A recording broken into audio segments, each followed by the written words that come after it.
Hey everybody, welcome to the Daniel Davis Deep Hola a Dive todos. Intelligence. Bienvenidos al informe de inteligencia Deep Dive de Daniel Davis. Lo mejor de lo que hemos aprendido esta semana y lo más importante que hemos descubierto durante la noche. Y vamos a entrar directamente en ello, porque todo parece centrarse en dos grandes cuestiones sobre la guerra con Irán. Tal como yo lo veo, hay tres posibilidades teóricas en general, pero en la práctica solo hay dos cosas que podríamos hacer. O lanzamos las bombas o nos retiramos. Really, it's kind of come down to those two things. And there's a lot of discussion going on in Washington, Ahora D.C. mismo right hay now, mucho in debate Tel en Aviv, Washington, D.C., en Tel Aviv y en las conversaciones entre ambos, que según algunos informes podrían llevar a que la guerra vuelva a estallar tan pronto como el lunes. En un momento hablaremos de eso. Pero antes, veamos lo que el presidente Trump le dijo a Bret Baier tras salir de la reunión en Pekín, cuando volvía a este punto crítico de toma de decisiones, donde tendrá que decidir qué hacer. Está intentando explicarle a Bret Baier algo así como: tranquilo, no te preocupes por esto, todo el asunto del estrecho de Hormuz lo tengo controlado y van a darme exactamente lo que quiero. I got that covered, and they are definitely going to give me what I want. They're afraid to make a deal. Sí, tienen miedo de llegar a un acuerdo, no saben cómo hacerlo. Nunca se han visto en esta situación antes. Tú vas a resistir hasta que lo consigan. Bueno, yo voy a hacer lo que es correcto. Tengo que hacer lo que es correcto. Pero el estrecho debería estar abierto, ¿no? Debería poder... Mira, cerrar el estrecho es muy fácil. Solo tengo que decir que hemos dejado una mina en algún punto del estrecho. Ya sabes, un pequeño inconveniente, pero no pasa nada. El estrecho estará abierto. No tendrán un arma nuclear. El mundo seguirá adelante. Y verás cómo bajan los precios de la gasolina, los precios de la energía en general como nunca antes. Energy prices generally drop like no. Don't forget, they have a lot of boats that are loaded. No lo olvides, tienen muchos barcos cargados de petróleo que van a sacarlo en cuanto todo esto termine. Y creo que va a acabar rápido. Han estado bloqueando al mundo durante muchos años con el estrecho. Ya sabes, lo han usado muchas veces. Decían, cerraremos el estrecho. Y lo han cerrado en el pasado. Lo usan como un arma. Pero conmigo no lo están usando como un arma. Y lo que hicieron, y de hecho lo que dijo el presidente Xi anoche, medio sonriendo, fue algo así como, bueno, ellos cierran el estrecho y tú los cierras a ellos. ¿Pero crees que a veces van a rendirse? Sí, claro. They're going to capitulate sometimes. Yeah, sure. Okay. They will. Oh, yeah, sure. They're going to capitulate. Sí, claro, van a capitular. ¿Qué se supone que significa eso? Hay varias cosas ahí de las que quiero hablar, porque tenemos que dejar algo muy claro. Dijo una de las pocas cosas que sí dijo, que no va a haber negociaciones. Y creo que eso es cierto, aunque quizá no por las razones que él piensa. Pero veámoslo. Dice, sí, el estrecho estará abierto, sin duda. ¿Cómo? ¿Cómo vas a mantener abierto el estrecho? Empezó a hablar de una cosa, de una mina. Dijo que así de fácil es cerrarlo.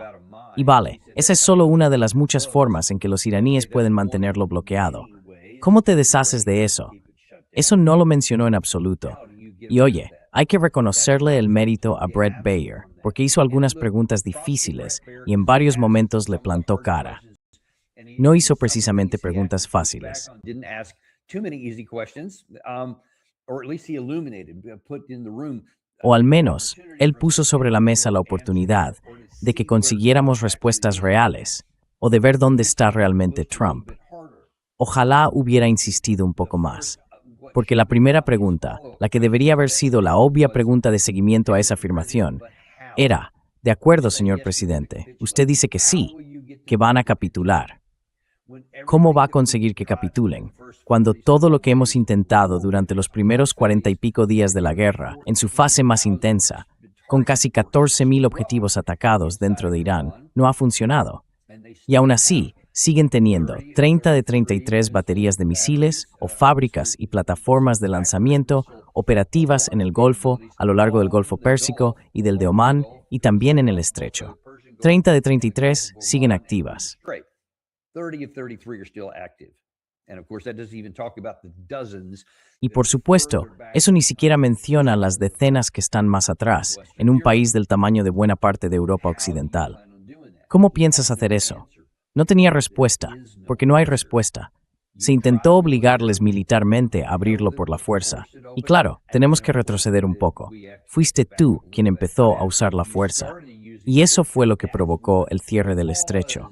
Verás, él intenta defender aquí la idea de, ya lo han cerrado antes. Supongo que se refiere a los tiempos de las guerras de los petroleros durante la administración Reagan, cuando hubo algunas restricciones en esa zona. Y fue entonces cuando tuvimos aquel periodo, creo que de más de un año, escoltando petroleros por allí. Imagino que a eso se refiere. Pero no ha habido ningún otro momento en que lo cerraran, y ni siquiera entonces lo cerraron del todo. Esta es la única vez que se ha hecho, y solo, únicamente, es Hamslam Thaes et guerra.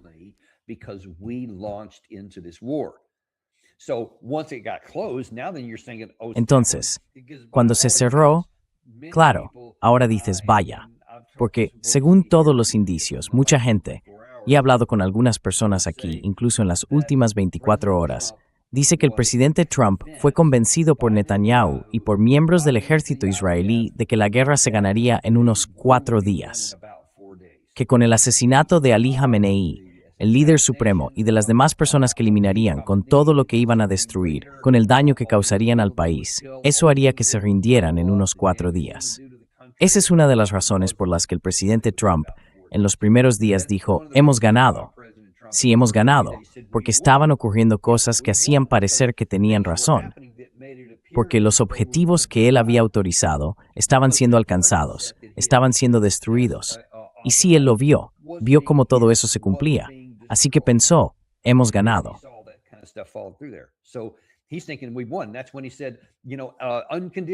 Fue entonces cuando dijo, ya sabes, rendición incondicional. Eso es lo único que voy a aceptar. ¿Recuerdas aquellos primeros días cuando decía esas cosas? Luego se quedó bastante callado sobre eso, cuando al cabo de una semana empezó a quedar claro lo que pasaba. Y después la situación se fue alargando, día tras día. Y se hizo evidente que no solo no iban a rendirse, ni a derrumbarse, sino que además su control sobre ese golfo, o mejor dicho, sobre el estrecho, es total, de hierro. Y ahora él no puede forzarlo a abrirse. Pasó el resto del tiempo intentando obligarles a abrirlo. No lo consiguió, y gastó una enorme cantidad de nuestros misiles ofensivos y defensivos en el intento de lograrlo. Así que, si ya lo ha intentado y no ha funcionado, entonces, Bret Baier, pregúntale, ¿qué va a hacer ahora?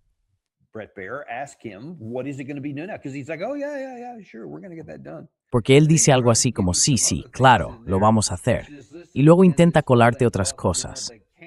Dice, mira, otra vez, todo este asunto de que, bueno, ya sabes, no pueden tener un arma nuclear, ¿vale? Y entonces, ¿cómo van a garantizar tus acciones ahora mismo que no la tengan? Porque tú afirmaste, claro, que la Operación Martillo de Medianoche en 2025 lo arrasó todo y todo ese tipo de cosas. Y ahora hemos atacado todo eso. Entonces, ¿qué ha cambiado? Dices que no pueden tener un arma nuclear. ¿Qué vas a hacer para asegurarte de que no la tengan? Porque, como dijo Ted Postel en nuestro programa, y dentro de un momento os mostraremos un fragmento de eso, la verdadera capacidad está en el potencial intelectual del lado iraní.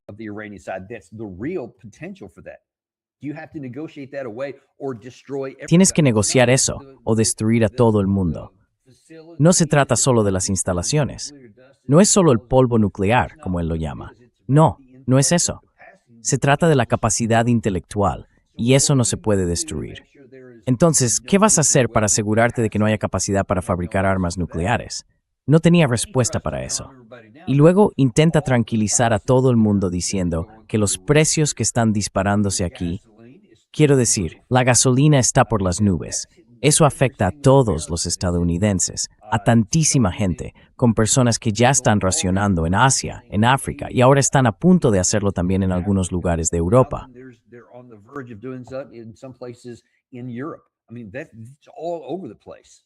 Quiero decir, eso está por todas partes. Hablo de un posible racionamiento. Pero los precios han subido en todos lados, sobre todo el del diésel, lo cual obviamente tiene sentido. El coste de todo el comercio aumenta porque todo, el transporte por carretera a larga distancia, el envío marítimo, todo lo que se te ocurra, depende de eso. El combustible de aviación, por supuesto, también sale de muchos de los derivados que obteníamos del Golfo Pérsico.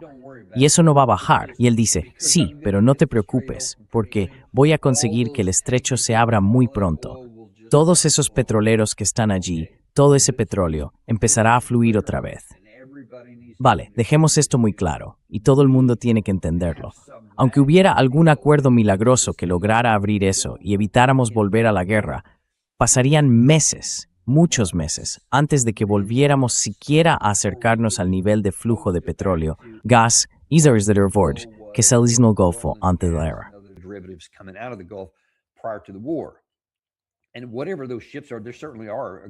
Y sean lo que sean esos barcos, desde luego hay bastantes ahí, esperando para salir y podrían zarpar enseguida. Pero está siendo un goteo, porque hay que tener en cuenta que tenemos problemas de cierre tanto en Irán como en todos los países del Golfo, o al menos en muchos de ellos, donde han tenido que reducir, parar o ralentizar drásticamente algunos pozos. Y nadie sabe cómo va a ser volver a ponerlos en marcha. Puede que todo funcione bien o puede que no. Puede que haya problemas serios, así que llevará tiempo recuperar el ritmo. Y luego, claro, está el problema mayor. Todos esos superpetroleros VLCC que van a tener que venir de otros lugares. ¿Me entiendes? Es un problema largo que se va desenredando poco a poco.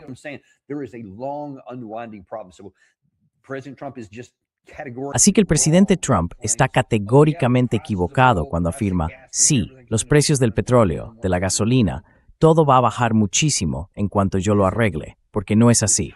No va a pasar. Los precios están altos y van a seguir altos durante un tiempo.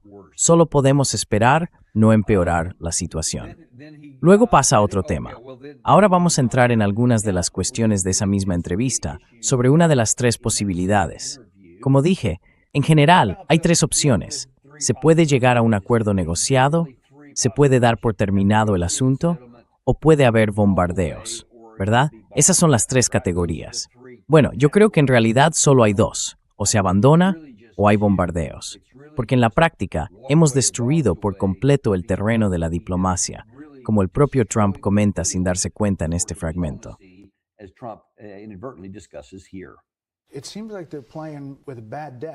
Parece que están jugando con una mala baraja, como decías. En realidad no tienen baraja, pero aún así siguen jugando. No, lo único que tienen a su favor es una prensa falsa. Saben perfectamente lo bien que nos va en lo militar. Y luego, a petición de un grupo muy amable de personas de Pakistán que están muy cerca de Irán, no di ese último paso. Me dijeron, ¿podrías parar? Vamos a cerrar un acuerdo. Y realmente teníamos los términos de un acuerdo, sin nuclear. Iban a darnos el polvo nuclear, todo lo que queríamos. Y cada vez que hacen un acuerdo, al día siguiente actúan como si esa conversación nunca hubiera existido. Eso ha pasado como 5 veces. Hay algo que no va bien con ellos. En realidad, están locos.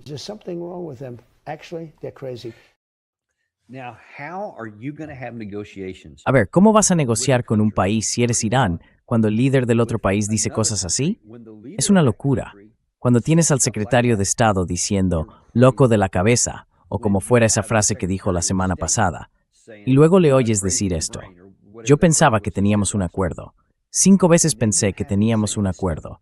Si eso te suena familiar, debería, porque antes, en su propia administración, en este mismo mandato, el año pasado, dijo 5 veces que tenía un acuerdo con el presidente Putin para acabar con esa guerra.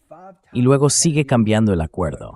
Exactamente lo mismo. Y la parte rusa dijo que nunca ha habido un acuerdo, a menos que estés dispuesto a adaptarte a nuestros objetivos y a nuestras exigencias diplomáticas.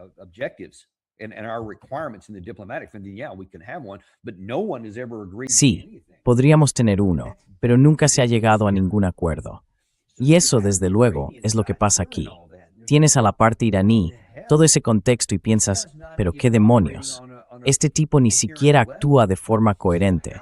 Así que aparte de toda la desconfianza y las promesas rotas del pasado, como la retirada unilateral del acuerdo nuclear en 2018, el asesinato de su general en 2020, fingiendo que estábamos negociando en 2020, fingiendo que estábamos negociando ahora, y en ambos casos acabaron lanzando una guerra. Y ahora dices que lo quieres otra vez, porque lo necesitas, porque te has dado cuenta de que no podías obligarles a rendirse. Just from that, why would they talk to you at all? The Lo que quiero decir es que, solo con eso, ¿por qué iban a hablar contigo en absoluto?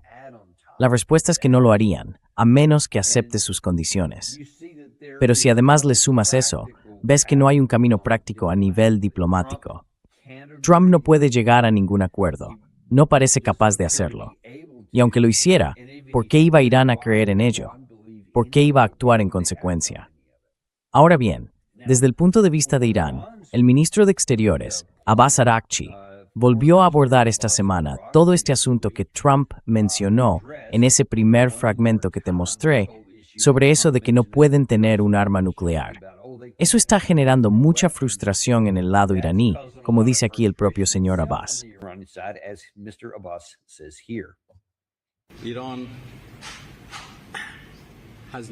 Irán nunca ha querido un arma nuclear, y lo demostramos cuando firmamos el acuerdo en 2015. Hemos dicho una y otra vez que no queremos un arma nuclear, y esa no es nuestra política.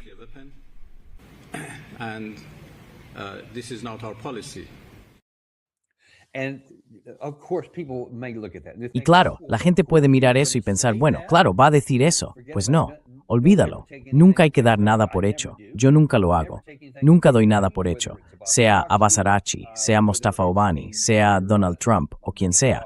No me fío de nadie a primera vista. Escucho todo, sí, pero luego siempre lo reducimos a lo que se puede demostrar sobre el terreno. ¿Qué muestra la evidencia física? Y la evidencia física parece indicar que eso es correcto, que tenían un acuerdo en el que, voluntariamente, negociaron renunciar a todo tipo de beneficios de su parte y aceptaron condiciones muy coercitivas para conseguir algo, el levantamiento de sanciones que ya tenían. No querían una nueva. Nuestra inteligencia confirmó que no tenían un programa de armas nucleares.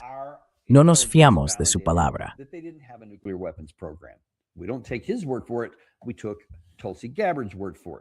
Tomamos la palabra de Tulsi Gabbard y todas las evaluaciones de inteligencia occidentales desde 2003 hasta hoy. No tienen un programa de armas nucleares. No han hecho planes para tener uno. Lo único que hemos dicho es que su capacidad de ruptura ha ido aumentando. Ya sabes, el reprocesamiento al 60% y todo eso significa que si tomaran la decisión, podrían llegar a fabricar una bomba, pero nunca han tenido una. Y cuando pasaron primero al 20% y luego al 60%, siempre lo hicieron como respuesta a algo que habíamos hecho nosotros, alguna sanción que impusimos y con la condición de que querían volver a los términos del acuerdo nuclear, el Hatzepoa. En ese caso, reducirían su capacidad siempre que nosotros cumpliéramos con nuestra parte. Eso es lo que han dicho. Así que viste la frustración en su cara. Seguimos hablando de esto. Sigues diciendo que ese es el tema principal, y eso nunca ha existido.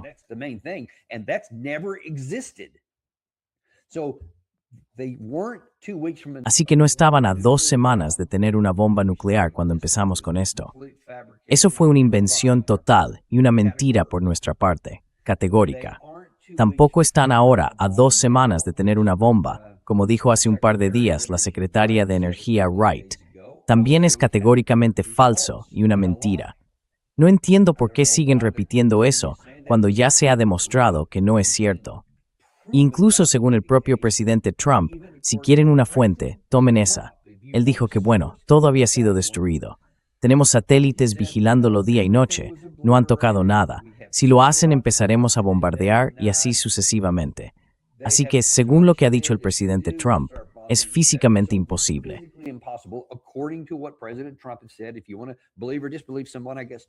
Si quieres creerle o no creerle a alguien, supongo que elijas tú. Lo que sí sabemos es que atacaron esos objetivos, así que tenemos pruebas físicas de que esa parte es cierta, que quedaron gravemente dañados. Si fueron eliminados antes o no, eso ya es especulación, y no lo sabemos. Puede que sí, puede que no, pero esos lugares fueron claramente alcanzados. Hay pruebas de que nunca ha existido un programa ni una bomba nuclear.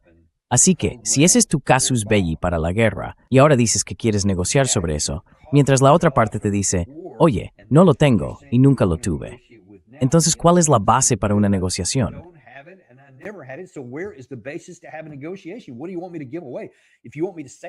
¿Qué quieres que regale? Si quieres que lo diga, lo diré otra vez.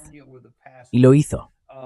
¿Cuántas veces os hemos mostrado durante el último año, bueno, en realidad durante los últimos meses, incluso antes de esta guerra, que seguimos diciendo que lo único que tienen que hacer es declarar que no quieren un arma nuclear, pero no lo hacen? Y siguen repitiendo, una y otra vez, exactamente lo que tú dices que no hacen, y lo hacen delante de las cámaras. Así que ves por qué digo que no hay un camino para la negociación. O se lanzan las bombas, o se abandona. Y desde luego hay quienes defienden lo de lanzar las bombas. Vamos con uno de ellos ahora mismo. El general Jack Keane, el general Keith Kellogg. Jack Keane, General Keith Kellogg.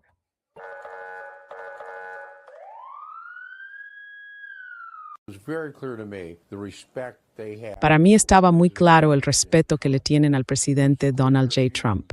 Se veía claramente si comparas las visitas anteriores del presidente Obama con las de Trump. No había ninguna duda. Y creo que ellos entienden que tenemos a Irán contra las cuerdas y que ellos necesitan a Irán. Cuando ves que el 90% de las exportaciones iraníes van a China para sostener su economía, te das cuenta de que su economía no va bien. La nuestra sí. Nosotros no necesitamos su petróleo. Ellos sí, y lo necesitan para hacer crecer su economía. Así que cuando miro lo que está pasando en el Golfo, me parece muy positivo. El único que ha actuado con sensatez en todo esto ha sido el presidente Trump.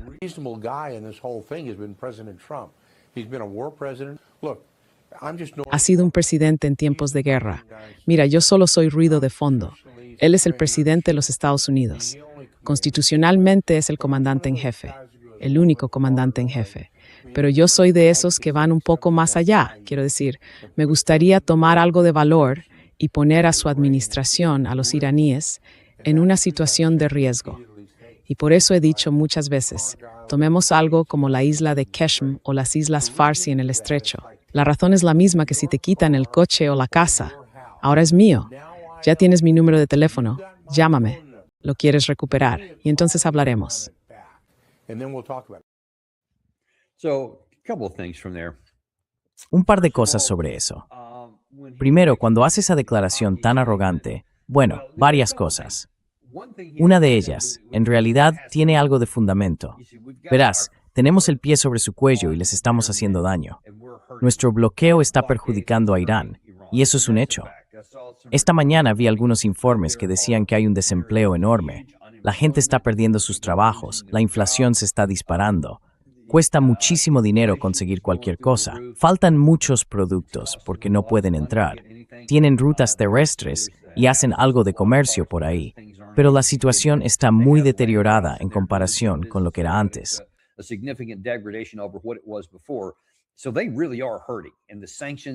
Así que de verdad están sufriendo.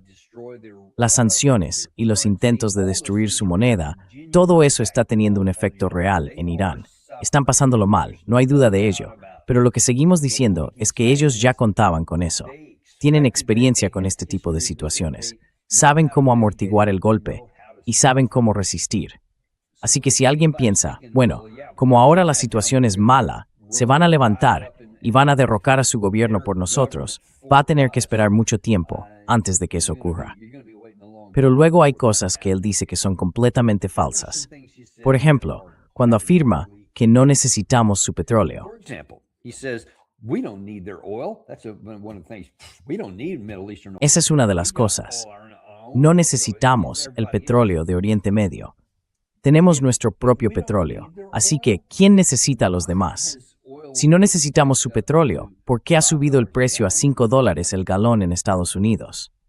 Quiero decir, en serio, si no recibimos petróleo del estrecho de Hormuz, si eso no nos llega, nuestros precios de la gasolina ni siquiera tendrían que haber cambiado, ¿no? ¿Por qué lo han hecho entonces? Porque el petróleo es una materia prima global. Si el precio sube en un sitio, sube en todas partes. Todo el mundo paga más, incluso cuando lo tenemos aquí. Y otra de las razones por las que el precio se ha disparado es porque de forma muy insensata estamos regalando nuestro propio petróleo.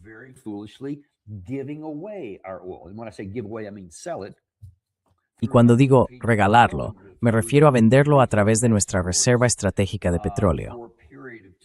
Aumentamos las exportaciones durante un tiempo, porque no puedes simplemente abrir los grifos y decir, venga, saquemos más del subsuelo y exportemos eso también. No funciona así. Y por cierto, seguimos siendo importadores netos. Olvídate de la cifra, entre 3 y 6 millones de barriles de petróleo al día, todavía tenemos que traerlos de otras fuentes porque seguimos siendo importadores netos. Pero estamos exportando ciertos tipos de productos, cosas que sí podemos producir, porque el mundo está desesperado y las necesita, y eso al menos compensa parte de la pérdida que viene del Golfo Pérsico. Así que se equivoca cuando dice eso. Y además, es una insensatez intentar mantener el precio artificialmente bajo, deshaciéndonos de nuestra reserva de emergencia.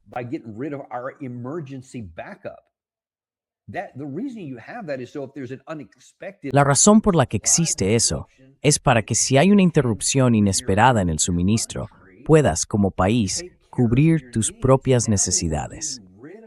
Ahora que estamos eliminando esa reserva, las empresas que se encargan de todo esto, las que han hecho el almacenamiento, están ganando dinero a manos llenas, así que a ellas les va bien. Pero el resto del país está pagando las consecuencias de esas decisiones, cada vez que vas a echar gasolina. Y ahora también cada vez que vas al supermercado, porque el diésel ha subido. Va a costar más cultivar, va a costar más mover los camiones que transportan los productos, va a costar más que los barcos traigan mercancías. Todo está subiendo. Y eso lo pagamos nosotros. Él no se da cuenta de eso. O está mintiendo, no lo sé, pero se equivoca.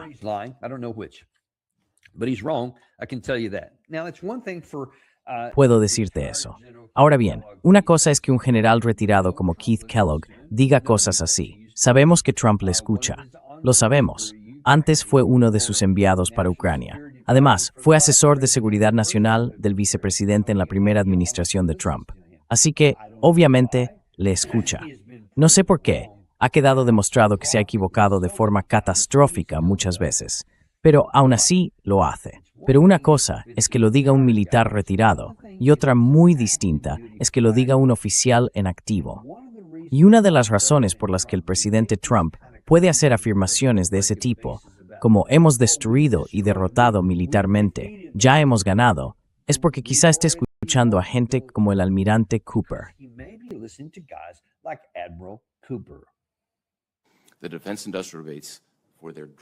Las tasas de producción de defensa para sus drones, sus misiles y su armada se han reducido en un 90%. Les queda aproximadamente un 10%. En cuanto a la armada, mi evaluación militar es que no empezarán a reconstruirla hasta dentro de 5 o 10 años. Aquellos tiempos de drones que costaban $35,000 que vimos en los últimos años, sobre todo en la lucha contra los hutíes en Yemen, ya han quedado atrás. Hoy nos enfrentamos a una amenaza mayor con drones mucho más sofisticados. Son propulsados por reacción, tienen sensores de alta gama, capacidad de guerra electrónica e inteligencia de señales. Así que esos tiempos en los que usábamos defensas muy caras para derribar objetivos baratos ya pasaron. Al contrario, lo que hemos estado haciendo últimamente es usar nuestros propios drones de ataque de bajo coste, de un solo uso, para atacar a Irán y obligarles a emplear armas más caras y complejas. Así que puedo decir con confianza que en muchos aspectos he invertido la curva de costes.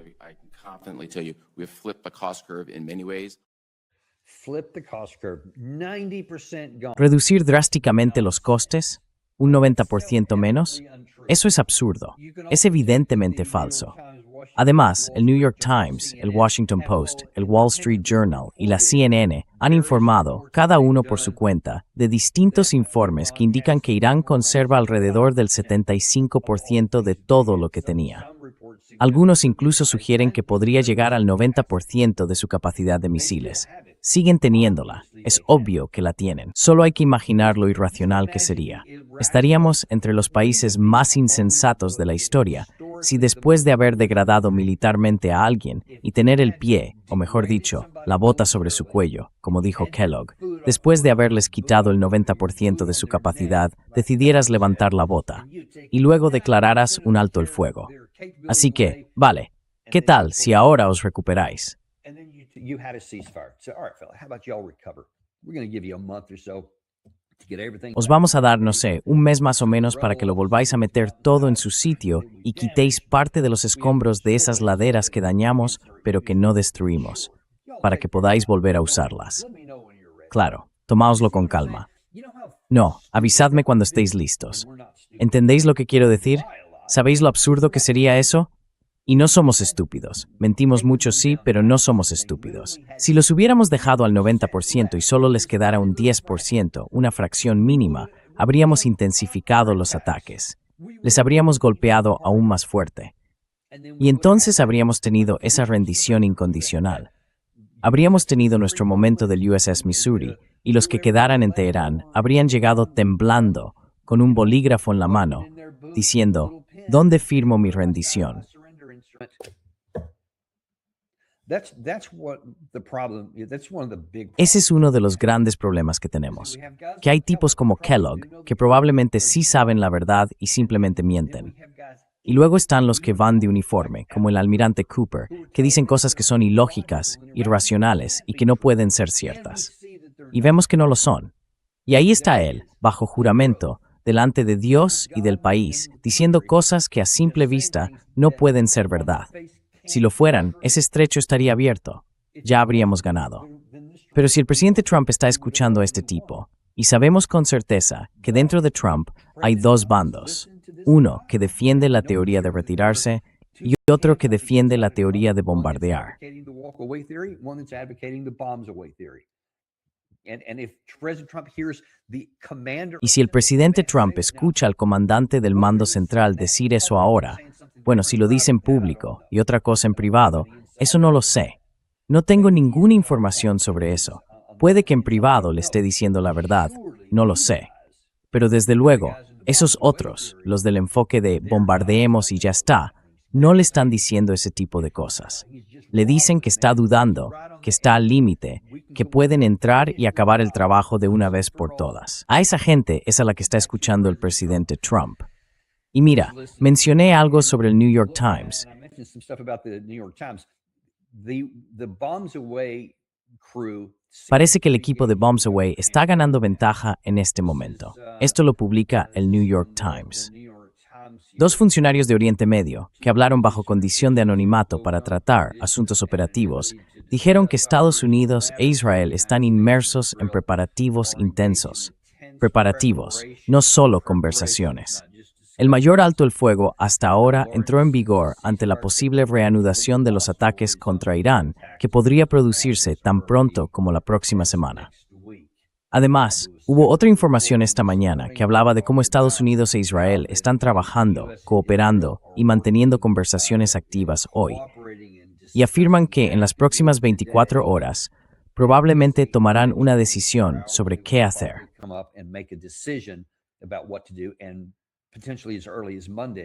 Y potencialmente, tan pronto como el lunes, si deciden seguir el camino de bombas fuera, podríamos ver algo sobre el terreno entonces. Ahí se ve uno de los artículos del New York Times. Irán, por su parte, está diciendo, escuchad.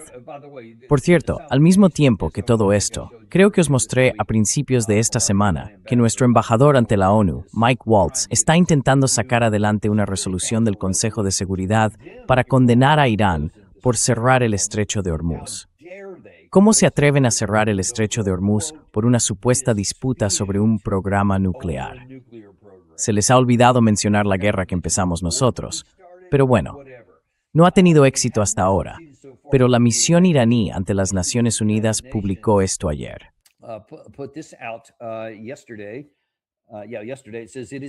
Sí, ayer dijeron que ahora está clarísimo que Estados Unidos intenta aprovechar el número de los llamados copatrocinadores de su proyecto de resolución, que califican de políticamente motivado y parcial, para fabricar una imagen falsa de un amplio apoyo internacional a sus acciones ilegales en curso, con el fin de allanar el camino hacia nuevas aventuras militares en la región. Si Estados Unidos provoca una escalada, todos los estados copatrocinadores compartirán la responsabilidad internacional junto a Washington por las consecuencias. Ninguna excusa política ni cobertura diplomática puede eximirlos de la responsabilidad de facilitar, permitir o legitimar la agresión estadounidense contra ellos. Así que básicamente lo que están diciendo es, escuchad, si la guerra vuelve a estallar, no solo iremos contra la gente de la región, sino también contra cualquiera que se sume a esto para intentar condenarnos. Vosotros también podréis convertiros en objetivo. No tengo idea de cómo lo harían. You could potentially be a target too. I don't know how they would do that. I don't know whether they would do it, but that's certainly a No threat. sé cómo lo harían, pero desde luego eso es una amenaza. Mientras tanto, tenemos a este alto cargo iraní, el señor Arakchi, que habló en ISNA, su agencia oficial de noticias, diciendo algo así como, hemos renunciado a nuestro derecho soberano sobre el estrecho de Hormuz y hemos permitido que equipos militares usados contra nosotros pasen por un estrecho que pertenece a Irán. No volveremos a hacerlo. Y eso lo dijo hoy mismo. Se refiere a los informes de la última semana, más o menos, en los que un par de buques de guerra estadounidenses fueron autorizados a cruzar por allí.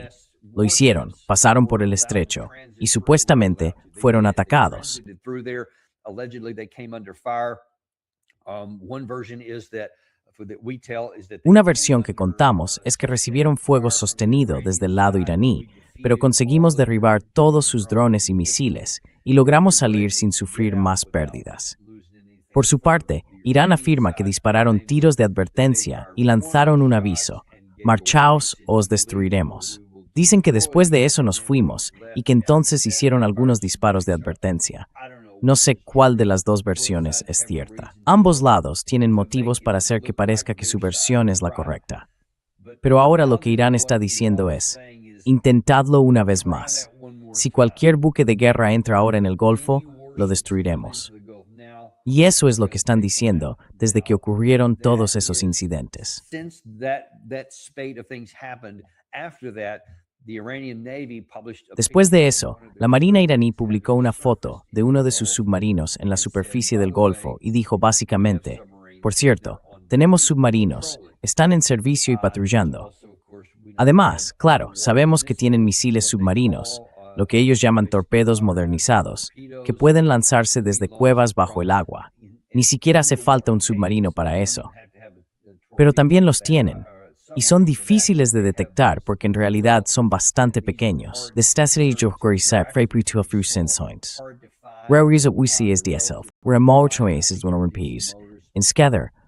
they're much more dangerous than it sounds. Sounds like old technology, but especially in some of the shallow Parece una tecnología antigua, pero sobre todo en algunas aguas poco profundas, esas cosas pueden ser efectivas. Así que están diciendo, bueno, eso ya no va a pasar. Entonces la pregunta es, ¿a dónde vamos a ir a partir de ahora? Y ahí está el problema, porque se van acumulando las señales de que no vamos a hacer diplomacia, de que no vamos a retirarnos, vamos a optar por los bombardeos. Y rezo, de verdad espero, que surja alguna alternativa, porque sería catastrófico para nuestros intereses si no la hay. De hecho, esta semana tuvimos a Alastair Crooke, que explicó por qué la diplomacia ya no es una opción válida. Hemos envenenado tanto el terreno que nadie confía en nosotros. poisoned the water so much that no one believes us. There's no trust with the United States government. No hay confianza en el gobierno de Estados Unidos. Quiero decir, ya lo han hecho 2-3 veces, de hecho, lanzar ataques por sorpresa en medio de negociaciones.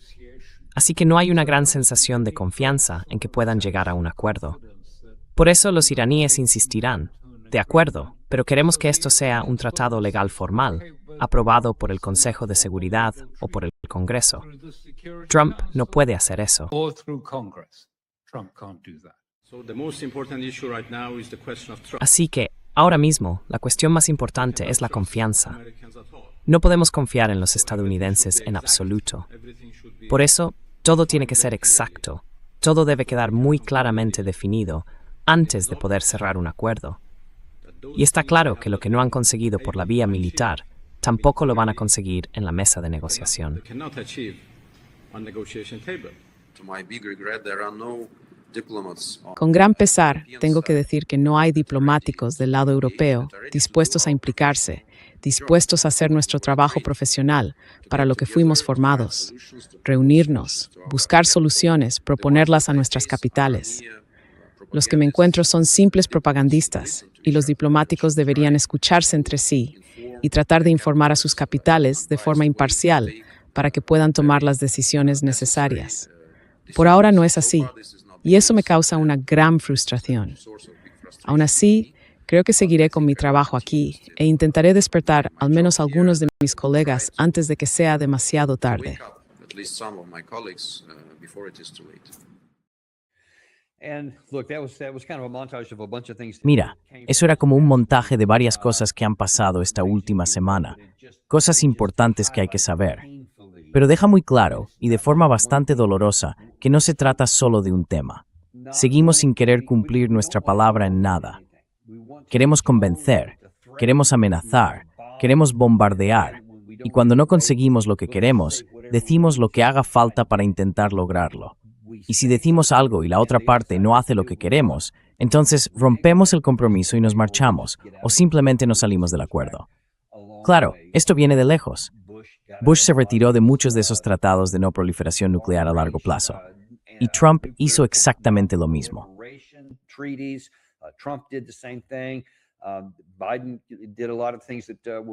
Biden hizo muchas cosas que echaron atrás algunos de nuestros acuerdos.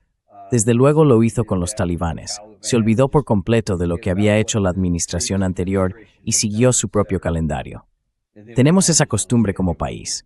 No es algo de rojos o de azules, es algo muy americano. Nos hemos acostumbrado demasiado a mentir. Y aquí está la consecuencia, o más bien el precio que pagamos por eso. Este es el coste amargo de esa actitud. Ahora bien, una cosa es que, si eres lo bastante grande y fuerte, puedas hacer lo que quieras. No nos importó cumplir nuestra palabra con los talibanes.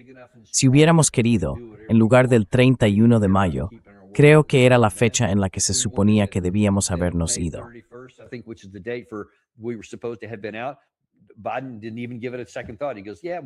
Biden ni siquiera lo pensó dos veces. Dijo, sí, bueno, lo haremos el 11 de septiembre, no estamos preparados, así que no lo vamos a hacer, no hemos negociado nada, no vamos a cumplir nuestra palabra en eso, y lo haremos aquí porque me conviene. Así que ni siquiera nos preocupamos por eso. Y luego, claro, todo lo que tenemos con la parte rusa, puedes remontarte a 2014, a los acuerdos de Minsk, y así sucesivamente. Y todo lo relacionado con lo que hemos hablado sobre Irán.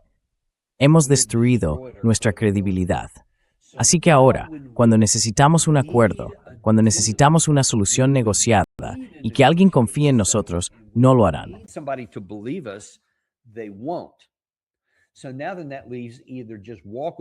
Así que ahora, eso deja solo dos opciones.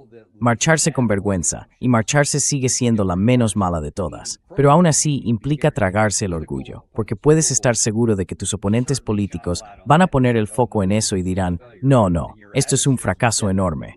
Y tus adversarios, sin duda, también lo harán. Y quedará mal. Es la menos mala, sí.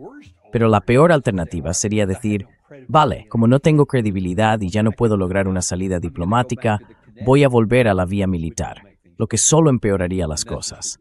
Y ahí es donde estamos. Pasemos ahora a Robert Burns. Siempre tiene cosas muy interesantes que decir esta semana. Y Nunn estaba más centrado en analizar cómo Trump no se preocupa tanto por los asuntos relacionados con los acuerdos de un mandato, sino más bien por cuánto dinero puede ganar.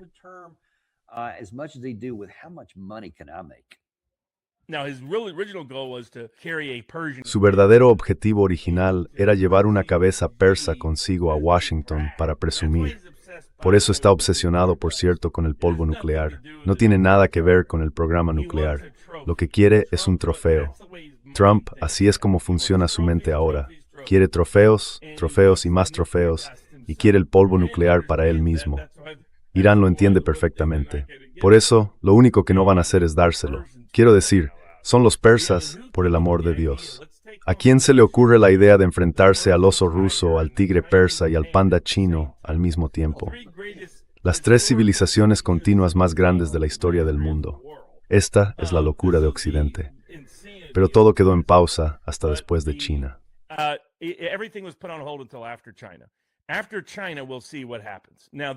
Después de China, ya veremos qué pasa. Ahora bien, puede que haya algunas sorpresas que salgan de China y que dejen en shock a la propia base de Trump, porque Trump está considerando básicamente cerrar una serie de acuerdos que van a enriquecer. Quiero decir, la gente debería preguntarse, ¿por qué Tim Cook va con él a China? Es un adversario de Trump desde hace mucho tiempo. ¿Por qué está ocurriendo eso? ¿Por qué van con él un montón de directores ejecutivos de grandes empresas? Trump está haciendo lo mismo que ha estado haciendo durante los últimos 6 meses o el último año: extorsionar a la gente, usando la presidencia de Estados Unidos para enriquecer a un grupo de amigos, donantes y familiares. Que nadie se sorprenda si con China acaba regalándolo todo. Algo así como: sí, quiero que vengas y te quedes con este terreno, con esta fábrica, con esto. Solo asegúrate de que mis chicos se lleven su parte.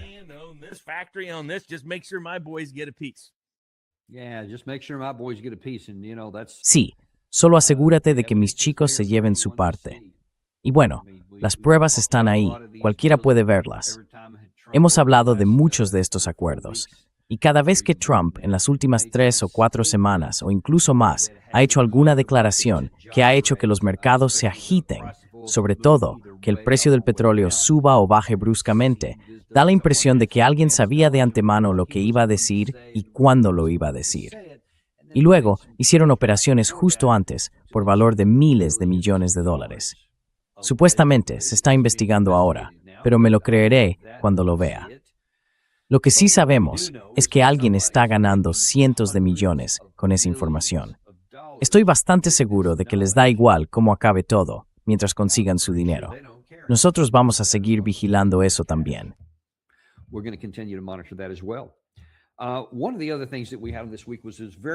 Otra de las cosas que tenemos esta semana, que resulta muy reveladora, es que volvimos a tener en el programa al profesor del MIT, Ted Postol, para analizar un poco más esa idea que mencionó Robert Barnes, que Trump quiere usar polvo nuclear. Queríamos entender a qué se refiere exactamente cuando habla de polvo nuclear y qué tan eficaz sería eso para lograr el objetivo de una Irán desnuclearizada. El presidente Trump se ha centrado mucho en esos 440 y pico kilos de material reprocesado al 60%, en sacarlo de allí y en que lo vamos a recuperar y todo eso. Pero según el boletín de los científicos atómicos, dicen, mire, hay mucho más, y que incluso si Irán entregara ese material, eso no eliminaría su capacidad de producir una bomba más adelante. ¿No es así?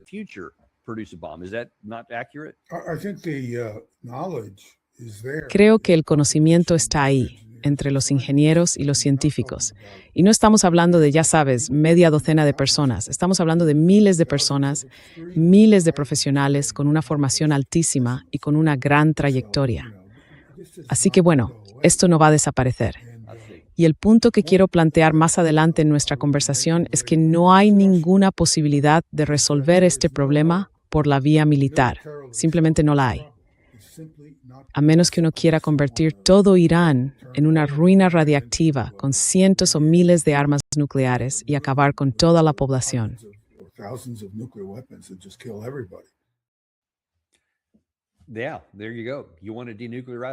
Claro, ahí lo tienes. ¿Quieres desnuclearizar el país? Mata a todo el mundo. Conviértelo en un páramo nuclear lanzando cientos de armas nucleares, porque eso es lo que haría falta. Te das cuenta de que muchos de esos búnkeres subterráneos, creo que ya te lo he enseñado antes, como este de Yazd, por ejemplo, están diseñados específicamente para resistir explosiones nucleares. Creo que también te he dicho antes que nosotros tenemos una instalación parecida. No está muy lejos de Washington, D.C. Es el centro de mando en tiempos de guerra, donde pensamos que podría haber una explosión nuclear. Está excavado en la ladera de una montaña.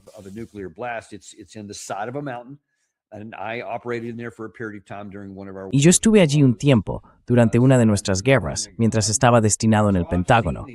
Así que he visto esas cosas, y sé que están diseñadas para resistir explosiones nucleares.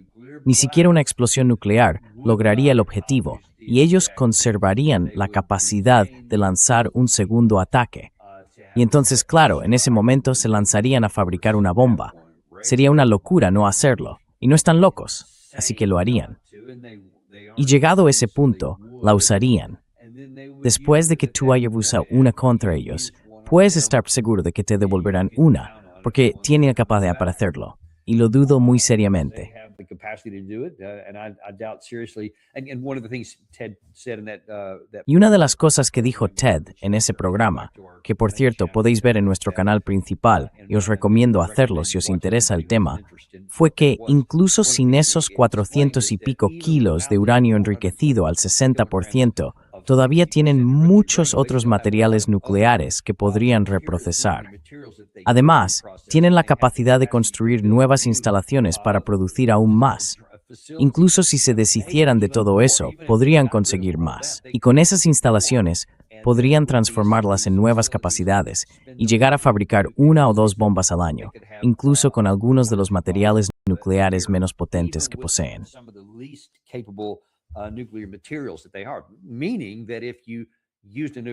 Es decir, que si usas un arma nuclear contra ellos, incluso aunque sea más tarde, volverán, porque tienen el conocimiento intelectual y científico para hacerlo.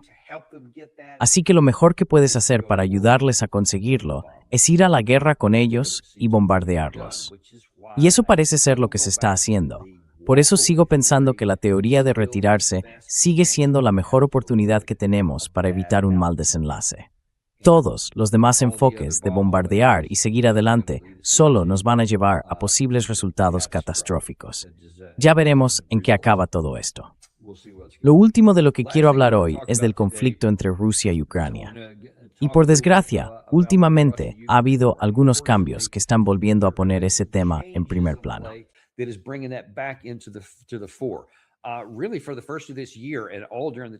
La verdad es que, durante la primera parte de este año y todo el tiempo que llevamos con la guerra de Irán, los rusos han estado un poco en segundo plano. No ha habido mucha actividad y ni siquiera ha pasado gran cosa sobre el terreno. No se han ganado ni perdido grandes ciudades ni nada por el estilo. Ha habido un par de contraataques ucranianos, con algo de éxito, pero al final fueron rechazados. Ahora, Rusia está avanzando más, sobre todo en la zona de Zaporilla. En los últimos días han empezado a moverse hacia adelante. Y hoy, Valery Gerasimov, el jefe del Estado Mayor ruso, ha hecho una declaración anunciando que, según él, la región de Lugansk está ya completamente bajo control ruso.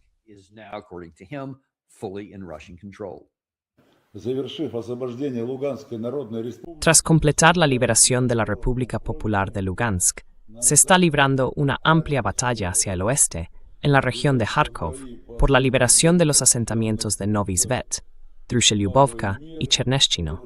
Además, continúa la destrucción y el cerco del enemigo en Sviatohirsk, en la República Popular de Donetsk. Las unidades de asalto del 25º Ejército siguen combatiendo calle por calle para liberar Limán Rojo, un importante centro administrativo y nudo ferroviario. El 85% del territorio de la ciudad está bajo nuestro control.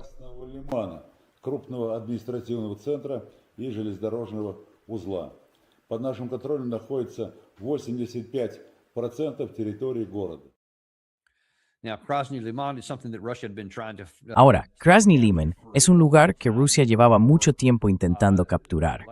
Y como decía, durante buena parte de la primera mitad de este año, apenas hubo movimiento. Prácticamente no hicieron gran cosa. Ha habido algunos intercambios de fuego, pero poco más. Ahora parece que Rusia está concentrando sus esfuerzos para intentar tomar por completo esa ciudad. Y allí tiene algunos puntos clave que ayudan con la logística en otras zonas. A nivel táctico, muchos informes indican que Rusia está reuniendo tropas en varios lugares distintos, preparándose para una ofensiva a gran escala, probablemente hacia finales de la primavera o principios del verano.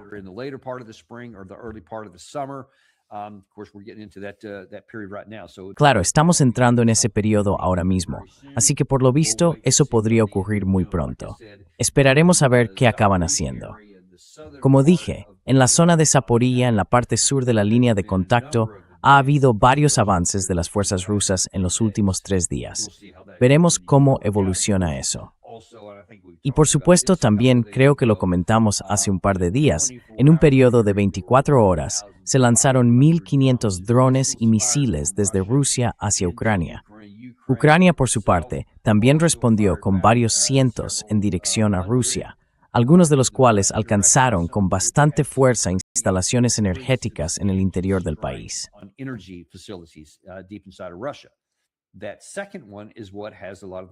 Esa segunda cuestión es la que tiene a muchos rusos molestos. Y ha habido un número creciente de cargos públicos. En Telegram y en otras redes sociales se escucha mucho descontento del lado ruso, enfado con Putin, no por librar la guerra, ni por no acabarla, sino por no luchar con más fuerza, por no ir más allá. Y dicen, ¿qué le pasa al liderazgo ruso? ¿Por qué no están ganando esta guerra? Y parece que parte de esas críticas empieza a tener algún efecto. O, según algunos analistas con los que he hablado, puede que Rusia lleve ya un tiempo preparándose para algo mucho más grande.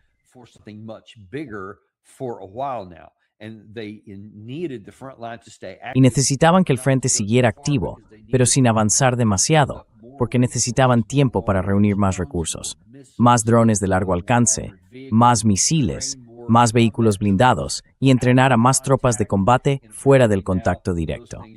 Y por lo visto, ahora todo eso está casi listo.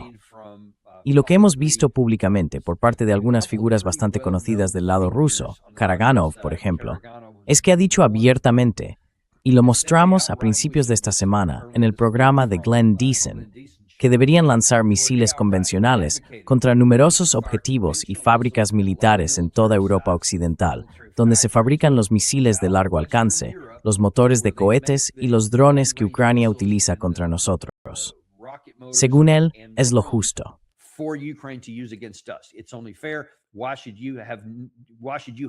¿Por qué deberías ayudar a matar rusos y destruir cosas y además tener las manos libres para hacerlo?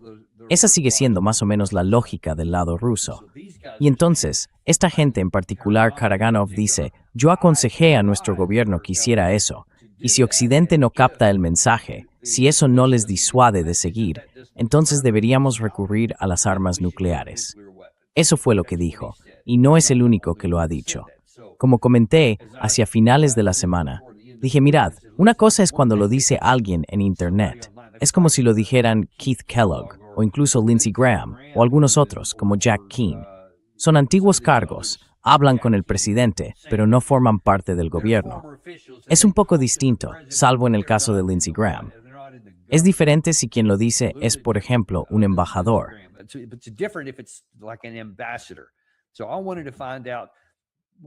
Así que quería saber qué diría alguien que ocupa un cargo oficial en el gobierno ante ese tipo de comentarios. Y tengo que decir que no esperaba lo que me encontré.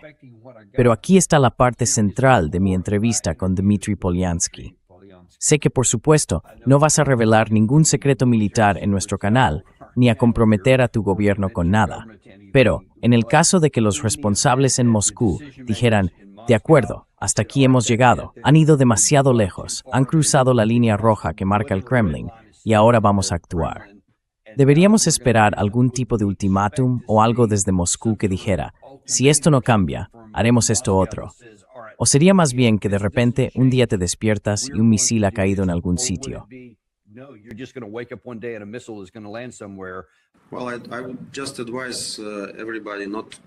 Bueno, yo simplemente aconsejaría a todo el mundo que no ponga a prueba los límites de nuestra paciencia ni los de nuestra contención. El hecho de que la OTAN esté ahora directamente implicada en la guerra contra Rusia, al proporcionar espacio aéreo a los drones ucranianos y al permitir la producción de drones y otro material bélico en su territorio, creo que nos acerca muchísimo a este conflicto. Y de nuevo, eso tendría consecuencias muy graves para la población europea. Y creo que la población europea no es consciente de ello.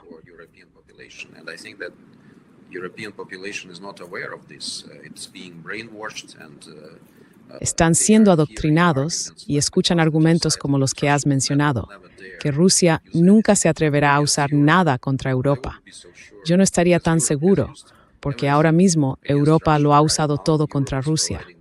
Europa está proporcionando armas a Ucrania. Les dan misiles que solo pueden utilizarse con la aprobación y bajo el control de especialistas del Reino Unido, de Gran Bretaña, de Francia, de donde sea.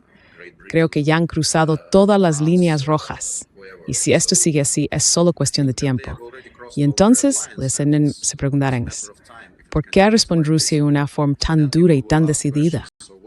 Pero ya será demasiado tarde.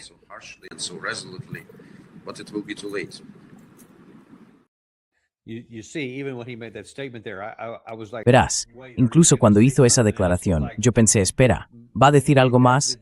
¿Va a matizarlo? ¿Decir algo como, bueno, todavía hay tiempo? Pero no, lo dejó ahí sin más.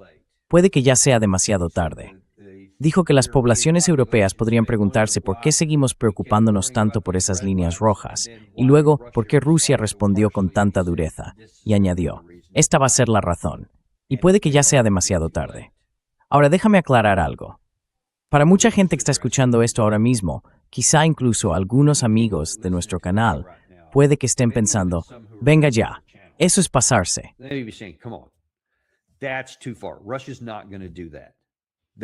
Rusia no va a hacer eso. Pueden presumir todo lo que quieran. Han estado diciendo cosas así durante toda la guerra. Y hablo desde el primer año, desde los primeros meses. Hicieron algo de ruido con amenazas nucleares, lanzaron todo tipo de advertencias, dijeron que harían esto o aquello, y nunca hicieron nada de eso. Se suponía que los tanques eran una línea roja. Metimos tanques allí. La artillería de largo alcance, otra línea roja, también la pusimos. No pasó nada. Los F-16, los Tomahawk, bueno, creo que los Tomahawk no, los Attack-MS, los Storm Shadow, de todo. Y todo el mundo decía, si metes eso ahí, Rusia va a responder.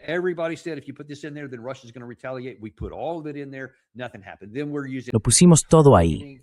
No pasó nada. Luego usamos información de inteligencia para seleccionar los objetivos. Estamos entrenando allí. Y Rusia nunca hizo nada, porque nunca lo hará, porque no puede hacerlo, porque son inteligentes. No son tontos. Saben que si hacen eso, si atacan algo en Europa Occidental ahora, entonces empieza el juego, el artículo 5. Y Rusia va a ser aplastada, o eso podría acabar en una guerra nuclear. Y entonces todos perderían, y ellos no son tontos. Así que tampoco van a hacer eso. Ese es más o menos el consenso general de casi todos con los que he hablado.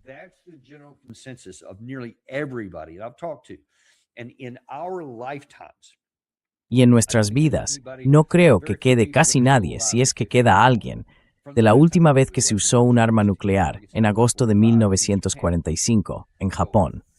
Para aquella generación, la posibilidad misma de un arma nuclear era algo que tenían muy presente.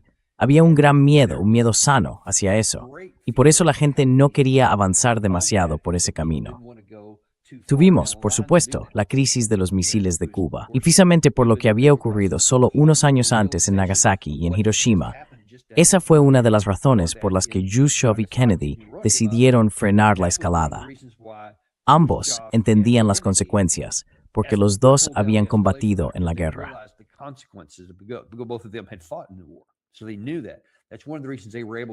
Ellos lo sabían. Esa fue una de las razones por las que pudieron manejar aquella situación, y por eso salimos de ella.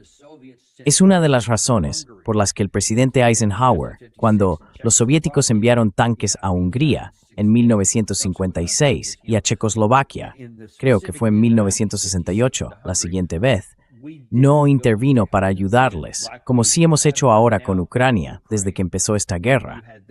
Porque él dijo, no voy a arriesgar una guerra nuclear con la Unión Soviética por este país, porque entendía el potencial de una escalada y no estaba dispuesto a poner en riesgo tu seguridad ni la mía. Bueno, la de quienes vivían entonces, claro, porque comprendía la amenaza catastrófica de un arma nuclear y lo devastador que sería. Eso lo hemos perdido.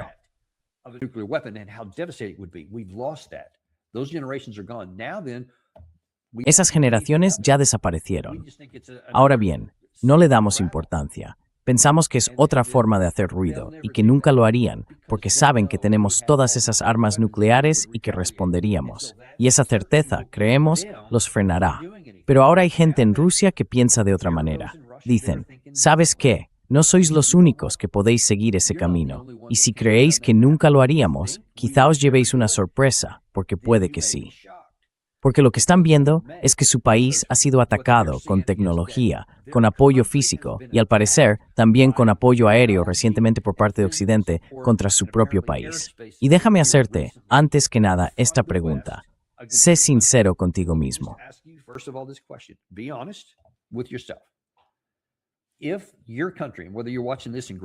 Si en tu país, ya sea que estés viendo esto en Gran Bretaña, en Francia o aquí en Estados Unidos, si China o Rusia, a través de otro país, Cuba, Canadá, México, algo así, uno de los países que tenemos cerca.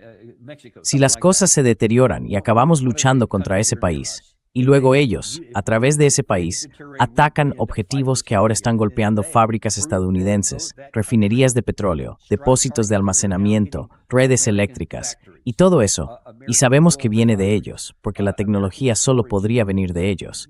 México o Cuba no tienen esa capacidad, solo podría venir de ellos, y sabemos que así ha sido.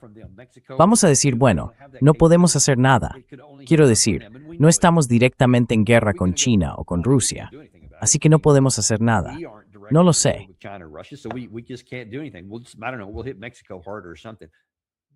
Golpearíamos a México con fuerza o algo así.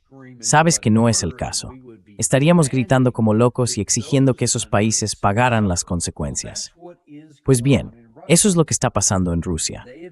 La gente está enfadada con su gobierno por no hacer nada y permitirnos actuar con total libertad dentro de Rusia. Y ahora dicen que esos tiempos tienen que acabar. Esto es aún más complicado por el equilibrio de poder entre ambos. A veces hablo de hojas de cálculo, de comparaciones entre Estados Unidos e Irán, y de cómo nosotros estamos muy por encima y ellos muy por debajo. Pero aún así, por la geografía y por otras cosas, la situación sigue siendo delicada.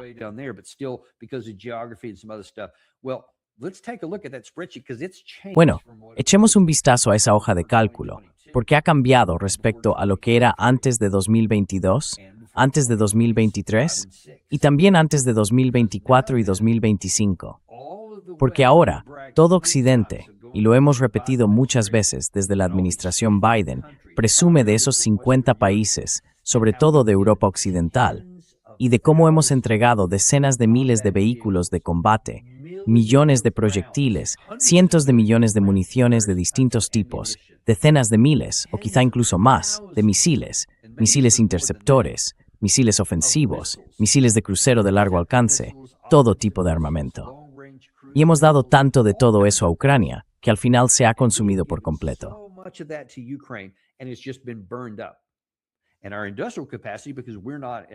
Y nuestra capacidad industrial, como no estamos en guerra, no tenemos una economía de guerra. Hemos aumentado y ampliado la producción solo un poco, de forma marginal, no mucho, pero algo. Así que nuestro inventario de misiles lanzados es enorme, porque estamos en una situación de tipo bélico, pero no los estamos reemplazando. Por eso nuestras reservas siguen bajando. Luego, en octubre de 2023, se añadió que Estados Unidos en particular ha estado enviando un montón de esas mismas categorías de misiles a Israel. Y después, en 2024, empezamos con las operaciones contra los hutíes y usamos más misiles.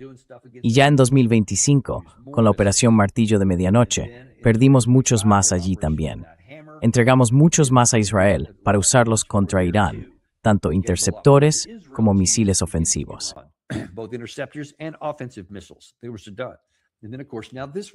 Estaban completamente agotados. Y luego, claro, llega esta guerra.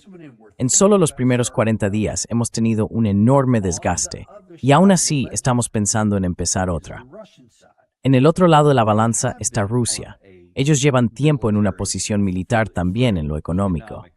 De hecho, han pasado a algo muy parecido a una movilización casi total de su economía, y su base industrial de defensa se ha multiplicado varias veces respecto a lo que era antes.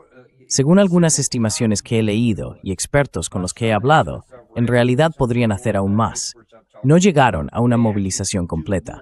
Por eso lo llaman operación militar especial y no guerra, porque eso implicaría otro nivel de transformación industrial. Aún así, lo que han hecho ya es considerable.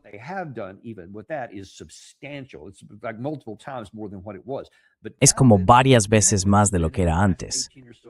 Pero ahora llevan unos 18 meses acumulando todos los tipos de armas que nosotros hemos estado agotando. Hay que entender que por eso esto es tan peligroso. Es impensable, porque rompe todos los esquemas que hemos conocido desde que nacimos. Pero si miras el equilibrio de poder, nosotros hemos estado vaciando nuestros arsenales, mientras Rusia ha estado aumentando los suyos con los misiles que hemos visto en acción. Basta con recordar la guerra de 2020 entre Armenia y Azerbaiyán, la guerra entre Rusia y Ucrania, Israel y sus guerras contra Hamas, Hezbollah, Yemen y Siria, y donde quiera que hayan estado combatiendo, y ahora la nuestra contra Irán. And then ours now against Iran.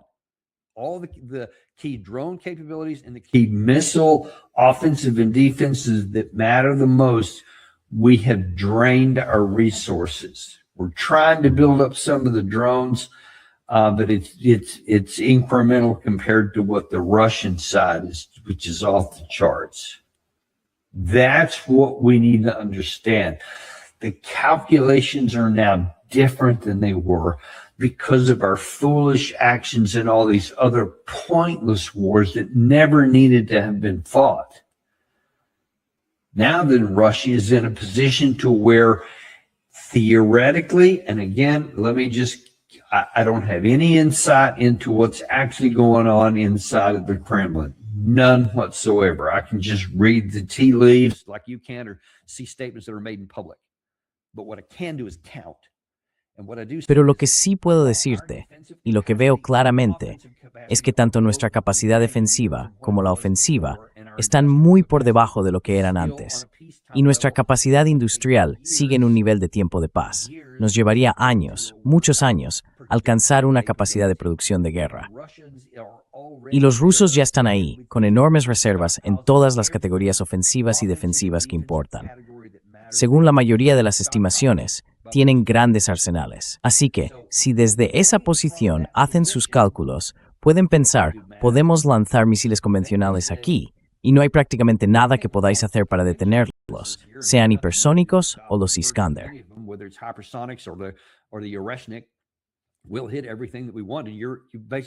Golpearemos todo lo que queramos, y básicamente no tenéis defensa aérea capaz de detenerlo.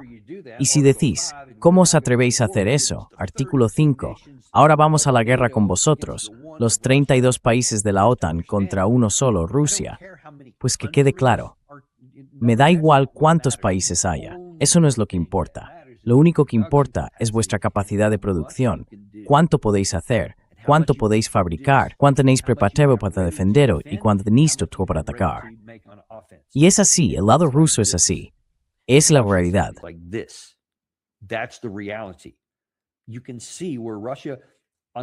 Se puede ver cómo Rusia, algo que no habíamos visto en toda nuestra vida, podría estar ahora en una posición en la que se atreva a asumir un riesgo. Pensando que, bueno, si no nos escucháis y no dejáis de apoyar la guerra en Ucrania, si no la ponéis fin de inmediato, entonces podemos escalar la situación y superaros. Ahora bien, si esto llega a lo nuclear, si entramos en la destrucción mutua asegurada, entonces todo lo convencional deja de importar. Da igual que nosotros no tuviéramos nada y ellos lo tuvieran todo. Si ambos bandos tienen armas nucleares y se llega a usar armamento nuclear táctico, se acabó el juego para todos. Todos pierden. Pero lo que no sabemos es que nos hemos tranquilizado diciéndonos que, precisamente por eso, Rusia nunca daría el primer paso, porque saben que el quinto paso sería la destrucción mutua asegurada y que no son suicidas.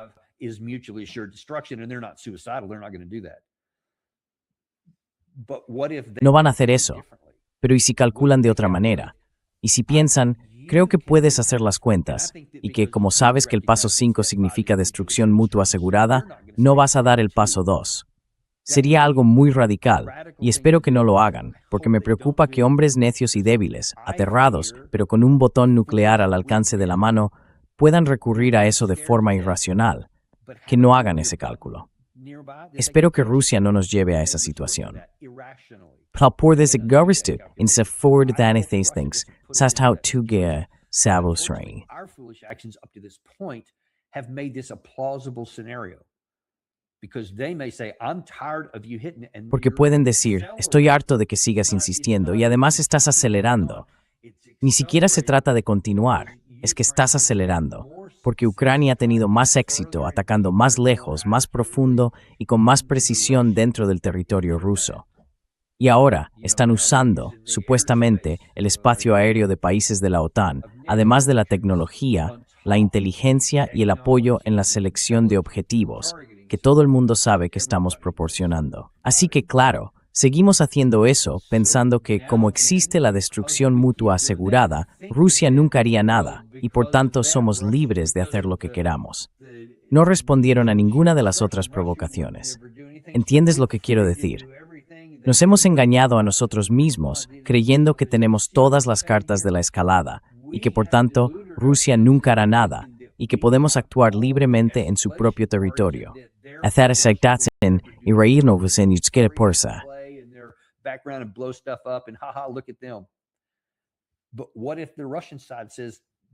Pero, ¿y si la parte rusa dice, ya no jugamos a eso, ahora os toca a vosotros empezar a sudar? Es posible.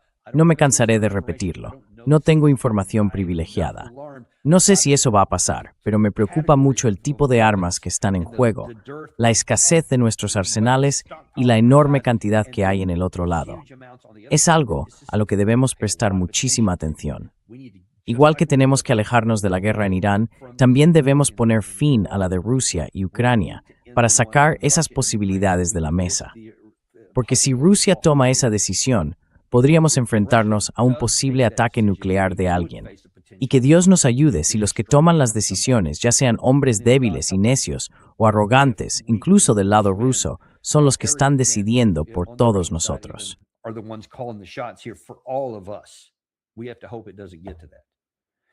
Esperemos que no lleguemos a eso. Ha sido un programa un poco intenso hoy, amigos, pero tenemos que asegurarnos de no dejarnos intimidar ni comprometer para poder contaros la verdad. Esta es la información que hay. Esto es lo que algunas personas están diciendo. Y aquí están algunos de los puntos fundamentales que debéis conocer. No quiero que nadie se quede sorprendido ni que esto le pille desprevenido. Y si conocéis a alguien en vuestro país, desde donde sea que estéis viendo esto, hablad con vuestros políticos, hablad con vuestros líderes y decidles que ya es hora de dejar de hacer tonterías y sacar estas guerras de la mesa para poder volver a una vida más o menos normal en la que no tengamos que preocuparnos por una escalada nuclear. Muchas gracias, amigos.